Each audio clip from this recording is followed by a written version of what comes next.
So today we're actually going to be talking about a mass shooting that took place in Joliet, Illinois. 8 people were killed and 1 person was injured. Okay, we are going to get into this story, but before we do so, do not forget to leave a comment down below.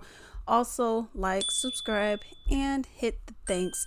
Now, let's get into this video. Career criminal accused of killing 8 was related to most victims, who were as young as 14. So this guy went on some crazy rampage, and we're going to get into it. The longtime criminal accused of killing 8 people in suburban Chicago was related to most of the victims, according to the police chief, who called it probably the worst case he has investigated in nearly 30 years. Investigators believe Romeo Nance, this is the killer, 23 years old, began his shooting spree at 2 homes across the street from each other in Joliet. Inside one, they found the bodies of relatives Alexandria Nance, 20 years old, Christine Esters, 38 years old, and Joshua Nance, 31 years old, as well as 2 unidentified girls, aged 14 and 16. Across the street, they found the bodies of Tamika Nance, 47 years old, and William Esters II, 35 years old. A 43-year-old man was shot in the leg as well by Nance. He is still alive, thank goodness.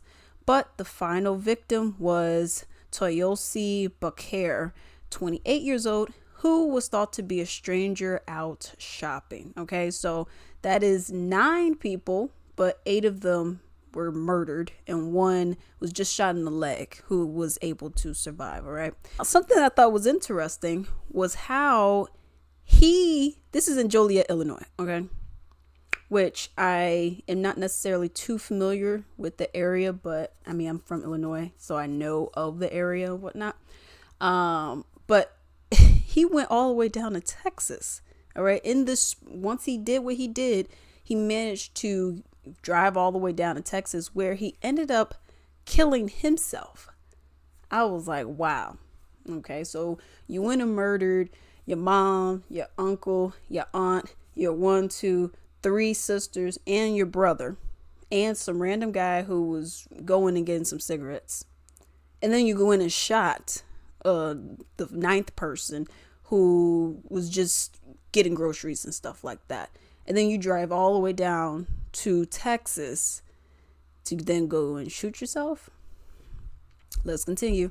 Surveillance footage showed him in his red Toyota Camry passing a 42-year-old man walking with groceries. Nance was seen talking to the man before driving to the end of the block, making a U-turn and opening fire.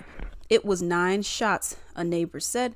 That's a whole clip that he was trying to load in this guy, and luckily that he just did not hit a vital organ. All right, he was hitting the leg. This is the one that was just hitting the leg, and he survived, luckily. But he shot at him 9 times. 9 times.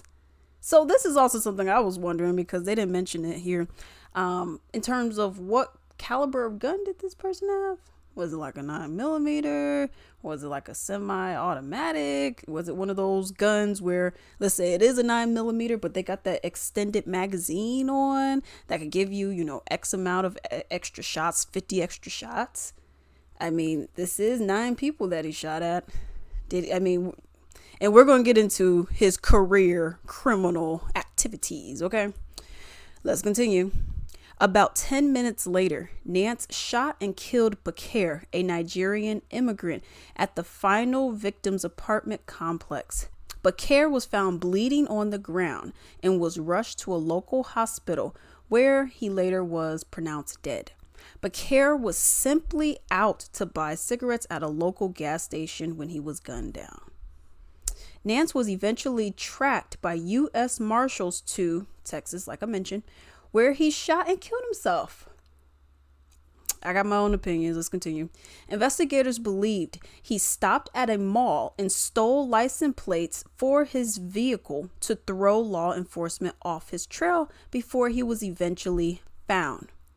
He noted that Nance had an extensive criminal history.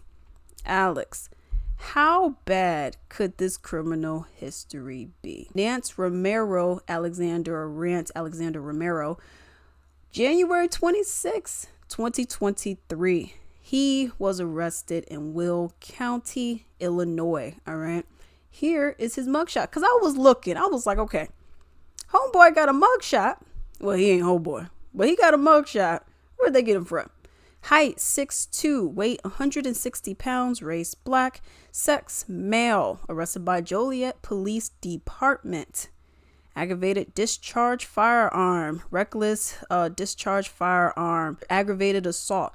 I mean, so I was looking like, okay, is this dude, when I seen the date, I was like, wait, hold up. This is literally a year later. Okay. Obviously, he passed before, but in terms of me recording it, I'm like, this is literally a year later. Why is this fool out? So that was one for me. I'm like, why is he out? Why? How did this even come to be? Okay, let's get into that arrest record that y'all just saw. In early January 2023, Nance allegedly fired at a woman in a car. Nobody was hit, but Nance was charged in an arrest warrant with aggravated battery and recklessly firing a weapon, the newspaper reports. As he was being taken into custody, the suspect also wrestled free from the police officers and tried to run. Leading authorities to also charge him with obstruction. So, in January 2023, he fired at a woman in a car. No one was killed. No one was hurt. No one was hit. Okay. Then they tried to apprehend him. Then he ran away.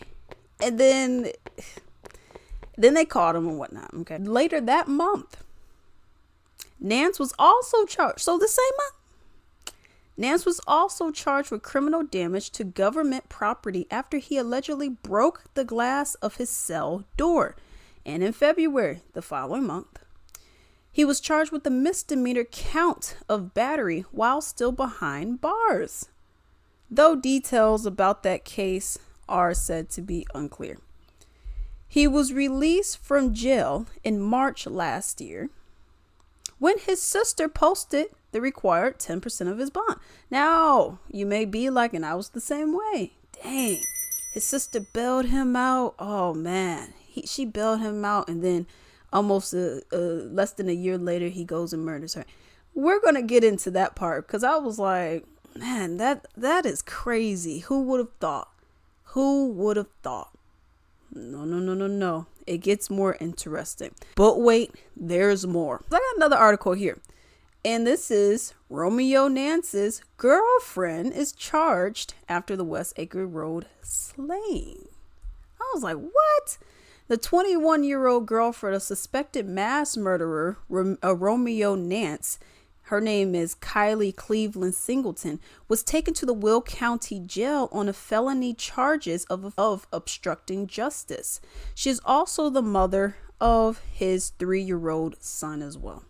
Cleveland, the girlfriend, Joliet Patch learned, was responsible for coming up with $10,000 of her own money on March 10th, 2023, to bail Nance out of the Will County Jail. He was taken away in handcuffs by Joliet police on January 26, 2023, on a $100,000 bail for charges of aggravated discharge of a gun, aggravated assault, aggravated unlawful use of a weapon, reckless discharge of a gun, and criminal damage to government property. 6 weeks later, now you may say, wait, I guess I'm confused. You said that she was responsible for coming up with 10 grand of her own money from March 10th. That's the one you said the sister was, but this is the girlfriend. I'm confused. Let's get into it.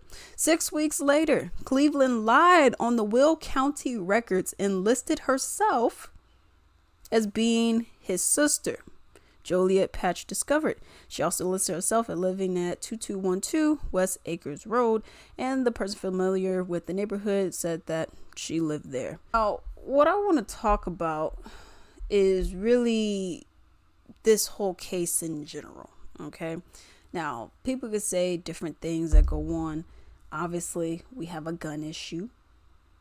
Now, you could throw him into mental health. I feel that's always a cheap way out. But we do have a mental health issue. Let's not get that wrong. But I always feel like that's a cheap way out because people be like, oh, the person is really, and it's like, that's not always the case. Someone goes and slaps you because they're drunk. Is that mentally ill? Or someone just goes and slaps you because you cut them in line. Is that mentally ill necessarily? You'll say, nah, man, the person's being an A-hat. Yeah, you know what I mean? Now, we don't know, and the police officers also said that they don't know, and I really don't know how they will be able to find out why, unless they look at, phone records and stuff like that. The motive, the reason why he did what he did.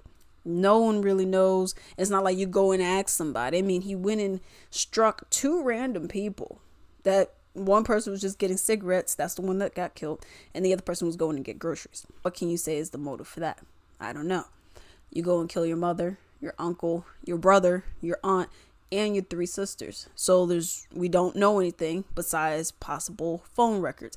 The only thing I can say, and this is me just, I'm just going to say some alleged, this is me just speculating really.